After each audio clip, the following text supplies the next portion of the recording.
Офшорын шууган үргэлжлэр байна. Төрийн 3 өндөрлөг маань энэ тал дээр тааг дууга байсан боловч шудраг үнний дуу хоолой ерөнхийлөгч маань харин энэ талаар нэгэн дуугарч гялаалгаа хөөрхий. Офшор гэж шуугаад байна. Энэ талаар таны бодол ямар байна вэ гэж асуусан байна.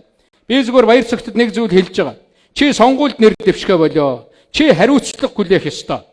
Чи өнөөдөр сайд хийгээд их хурлын гишүүн хийгээ явж байгаа чинь өнөөдөр чи Монголын төрийг муухай харагдуулаад байна. Ийм хүмүүсээсээ Монголын төр салж чаддаг байх ёстой гэж ингэж хэлж байгаа шүү. Төрийн албан хаагчдад ийм үйл ажиллагаа гаргахыг хуулиар хориглох ёстой, шийтгэдэг болох ёстой гэдэг дээр бүр санал нэг байгаа. Цаашдаа Монгол энэ чиглэлд хатуу хуультай болох ёстой. Цаашдаа Монгол энэ чиглэлд хатуу хуультай болох ёстой. За бид бүхэн ерөнхийлөгчийн үгийг байр суурийг сонслоо, ойлголоо. Ямар тааж байсан сангажийн баяр цогтод хуулийн хариуцлага хүлээлгэж оймсыг нь гоцолзуулахгүй юм байна.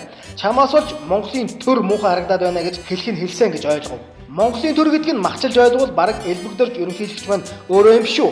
Хааны газар очиод төрөөс чи зүхтүүл төр чиний араас өөрөө очно гэж яриад эхлэх юм бол төр буюу элбэгдэржийн шудраг усын хонгол ажиллаад эхлэхийг бид бүгдээрээ өнгөрсөн жилүүдэд харсан, ойлгосон, ерөнхий сайд асан алтан хоёрыг өөрийн биеэр нотлон өгүүлсэн.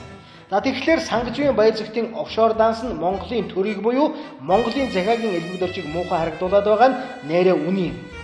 Харин төр маань үүнийх нь хариуд офшор баяр цогтой нэг зүйлийг нөхөрсгөөр санал болгожээ.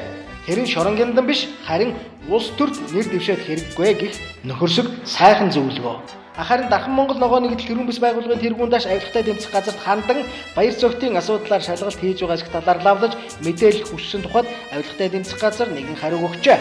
Тэрхүү хариу өгчтэй та эрүүгийн байцаа шийдэх ажиллагааны оролцогч биш учраас хуулийн дагуу өөр мэдээлэл өгөх боломжгүй гэжээ.